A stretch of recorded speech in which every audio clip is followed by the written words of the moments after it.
Hello student, आज हम जो टॉपिक पढ़ने जा रहे हैं उसका नाम है सीपीयू शेड्यूलिंग एल्गोरिथम। बहुत ही इंपॉर्टेंट टॉपिक है। मोस्टली यूजीसी नेट और गेट एग्जाम्स में ये टॉपिक पूछा जाता है। इस टॉपिक में से क्वेश्चन पूछे जाते हैं सीपीयू शेड्यूलिंग एल्गोरिथम्स, क्योंकि नाम से पता चल रहा है एल्गोरिथम है। तो हमारे पास कुछ एल्गोरिथम्स के बारे में इसमें बताऊँगा मैं।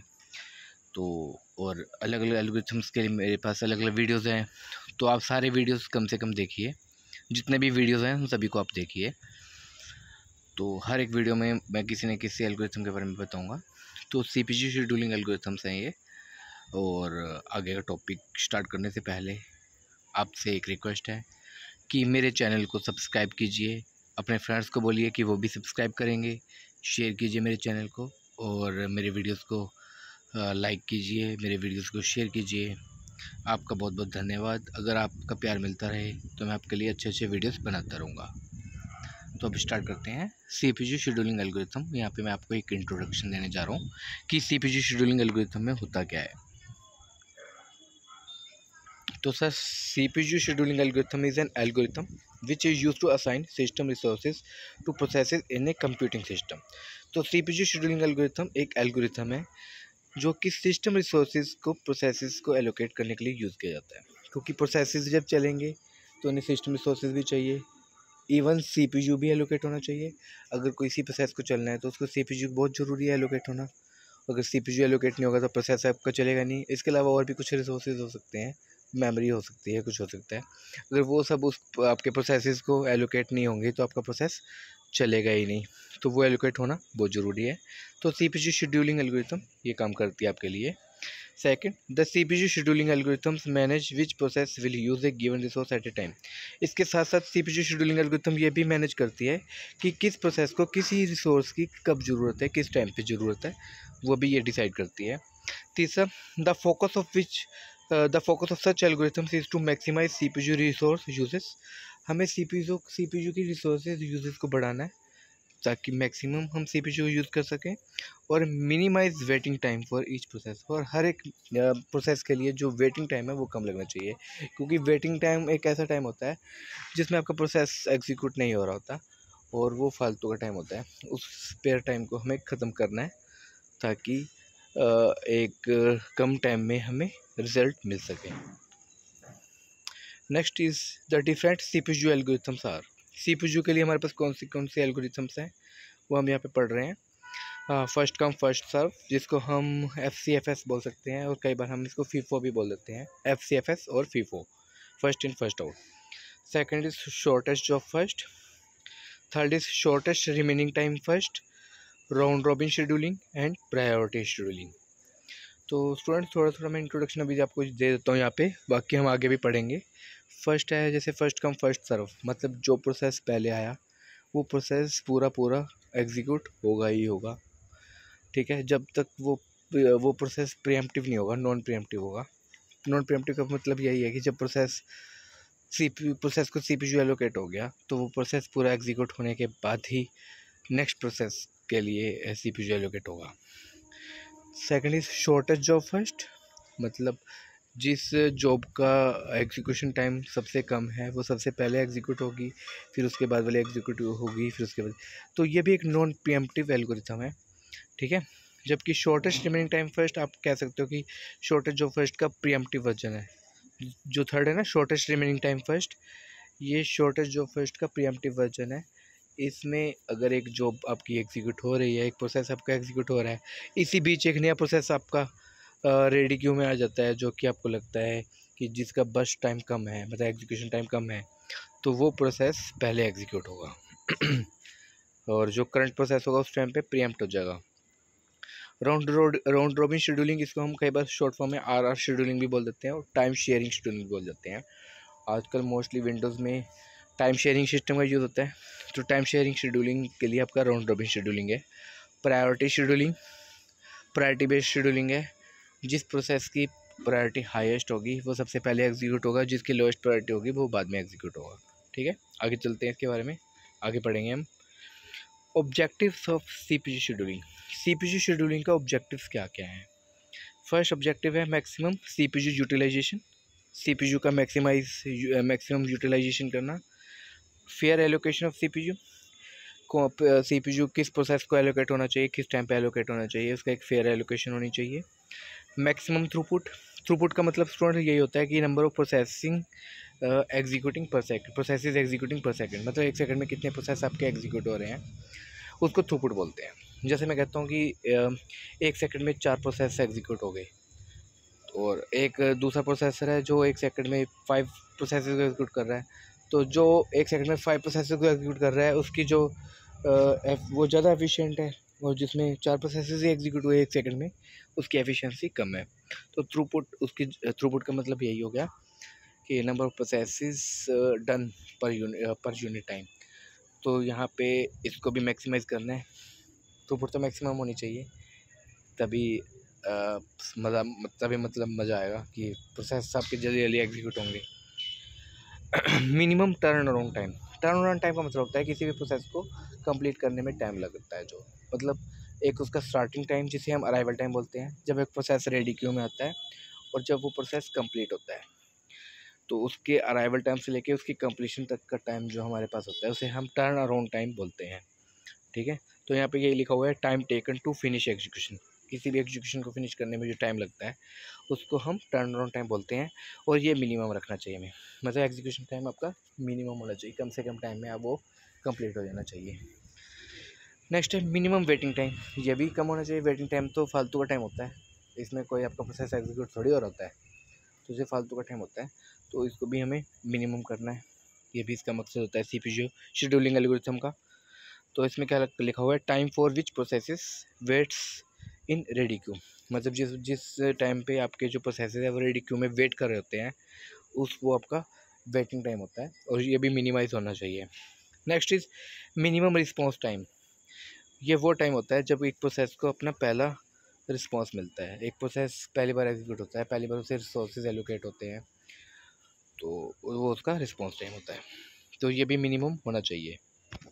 Next is key terms to understand different algorithms, different algorithm को समझने के लिए डिफरेंट की टर्म्स है मेरे पास, जैसे अराइवल टाइम, ये हमें समझना चाहिए, ये बहुत सारी जगह यूज़ होगा, हम जब भी आगे शेड्यूलिंग एल्गोरिथम्स करेंगे ना, तो हमें ये चीज़ें क्लियर होनी चाहिए, ये टर्म्स क्लियर होनी चाहिए कि अराइवल टाइम क्या होता है, कंप्लीशन टाइम क्या होता है, टर्न अराउंड टाइम क्या होता है। ठीक है, तो अराइवल टाइम वो टाइम है जब आपका प्रोसेस पहली बार मेमोरी में आएगा, रेडी क्यू के लिए रेडी क्यू में आ जाएगा। ठीक है, अभी तक आपका प्रोग्राम था, जब वो प्रोग्राम एग्जीक्यूट होगा तो वो प्रोसेस बन जाएगा, और जब प्रोसेस बन जाएगा तो मेमोरी में आ जाएगा, और मेमोरी में भी उसे ज़रूरी नहीं है वो एकदम रनिंग के लिए चला जाए, पहले उसे रेडी क्यू में रहना पड़ेगा, क्योंकि उस टाइम पे जब वो रेडी क्यू में होगा उस टाइम पे कोई दूसरा प्रोसेस रनिंग सिचुएशन में होगा ना। तो अराइवल टाइम क्या है, timing eight which any process arrives in ready Q, जब एक प्रोसेस रेडी क्यू में आ जाता है तो जिस टाइम पे आता है वो टाइम उसका अराइवल टाइम होगा। Next is burst time, burst time होता है एग्जीक्यूशन टाइम, एक प्रोसेस को एग्जीक्यूट होने में कितना टाइम लगता है, मान लो किसी प्रोसेस को एग्जीक्यूट होने में 4 सेकंड लगते हैं, किसी प्रोसेस को एग्जीक्यूट होने में 5 सेकंड लगते हैं, किसी प्रोसेस को एग्जीक्यूट होने में 2 सेकंड लगते हैं, तो हर एक प्रोसेस अलग अलग है, उसका साइज अलग अलग है, तो उसका टाइम भी अलग अलग लगेगा। तो time required by CPU for execution of a process, एक प्रोसेस को एग्जीक्यूशन करने के लिए CPU का जो टाइम लगता है उसे उसका बर्स्ट टाइम बोलते हैं। इस बर्स्ट टाइम को हम रनिंग टाइम भी बोल सकते हैं, और हम एग्जीक्यूशन टाइम भी बोल सकते हैं। Completion time, time eight which process completes execution, ये वो टाइम होता है जिस पे आपका एग्जीक्यूशन कंप्लीट हो जाता है। Turn around time, time difference between completion time and arrival time, मैंने अभी आपको बताया था, अराइवल टाइम से लेके उसके कंप्लीशन तक जो टाइम लगता है उसे टर्न अराउंड टाइम बोलते हैं। और मैथमेटिकल हम इसे कैसे कैलकुलेट करेंगे, हम कंप्लीशन टाइम में से अराइवल टाइम को माइनस कर देंगे तो हमें टर्न अराउंड टाइम मिल जाएगा। लेकिन अब आप एक चीज़ यहाँ पे याद रखिए कि जब वो अराइवल हुआ था और जब वो कंप्लीट हुआ, उस टाइम पे ज़रूरी नहीं है कि आपका प्रोसेस लगातार एग्जीक्यूट हुआ हो, आपको प्रोसेस वेटिंग में भी गया हुआ, बीच बीच में वेटिंग में भी गया, रनिंग में भी गया, वेटिंग में, रनिंग, इस तरीके से चलता रहा। तो जिस टाइम पे, तो इसका मतलब ये प्योरली एग्जीक्यूशन टाइम नहीं है। ठीक है, तो इसमें से हम अगर हम टर्न अराउंड टाइम में से अगर हम एग्जीक्यूशन टाइम मतलब उसका बस टाइम अगर हम माइनस कर दें तो हमें वेटिंग टाइम मिल सकता है। तो आगे यही है वेटिंग टाइम कैसे मिलता है हमें। Time difference between turn around time and बस टाइम, मतलब बस टाइम और टर्न अराउंड टाइम के बीच में अगर मैं माइनस निकाल दूँ, मतलब डिफरेंस निकाल दूँ, तो मेरे पास वेटिंग टाइम आ जाएगा। यहाँ पे ये फार्मूला हो गया, turnaround time minus burst time is equal to waiting time. Next is response time. क्या है ये हमने पढ़ा भी था कि जब एक प्रोसेस पहली बार मेमोरी में आता है तो उसे पहली बार कोई रिसोर्स एलोकेट होता है एग्जीक्यूशन के लिए। तो जैसे ही उसे पहली बार कोई रिसोर्स एलोकेट होगा तो वो उसका रिस्पॉन्स टाइम होगा। ठीक है। Next is scheduling. तो आगे हम शेड्यूलिंग एल्गोरिथम्स पढ़ेंगे तो सही।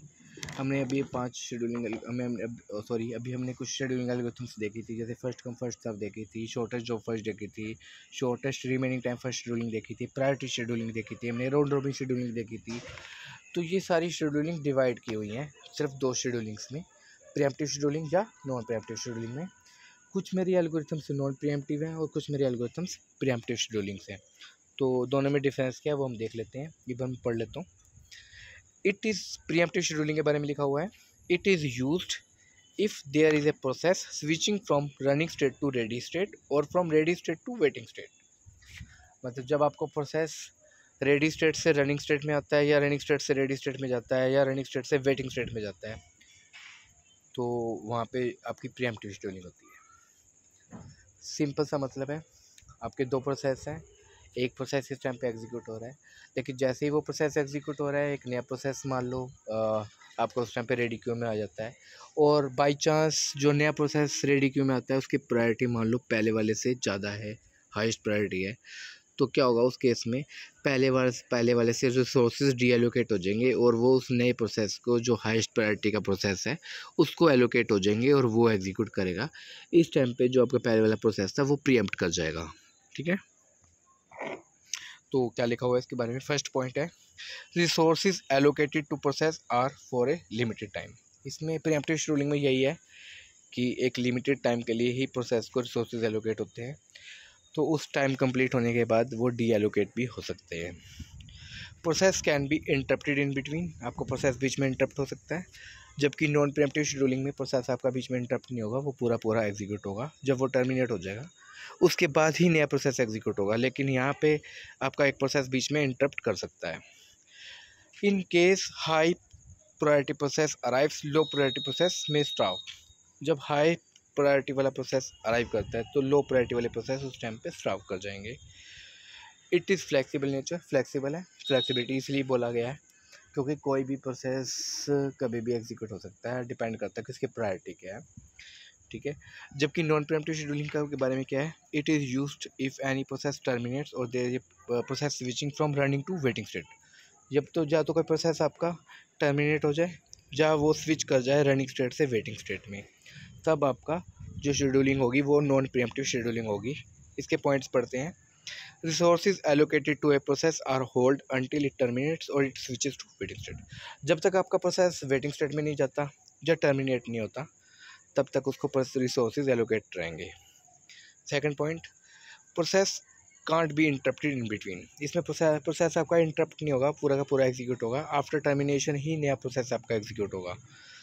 In case process with high burst time is running other processes में स्टॉप। अगर मान लो आपका जो करंट प्रोसेस है उसका एग्जीक्यूशन टाइम ज़्यादा है, बर्स्ट टाइम ज़्यादा है, तो पहले वही पूरा एग्जीक्यूट होगा, जबकि दूसरे प्रोसेसेस को उस टाइम पे रुकना पड़ेगा, स्टॉप मतलब वेट करनी पड़ेगी। It is rigid in nature, ये रिजिड है, इसमें फ्लेक्सिबिलिटी नहीं है। ठीक है। तो स्टूडेंट्स आज के लिए बस इतना ही। आप इस वीडियो को बार बार देखिए, आपको समझ में आ जाएगा। ठीक है। और कोई चीज़ नहीं समझ में आती तो आप कमेंट सेक्शन में लिखिएगा, मैं इसको दोबारा से किसी न किसी दूसरे तरीके से समझाने की कोशिश करूँगा आपको। लेकिन आपसे बस एक रिक्वेस्ट है कि आप मेरी वीडियोस को शेयर कीजिए, चैनल को सब्सक्राइब कीजिए, लाइक कीजिए। Thank you very much.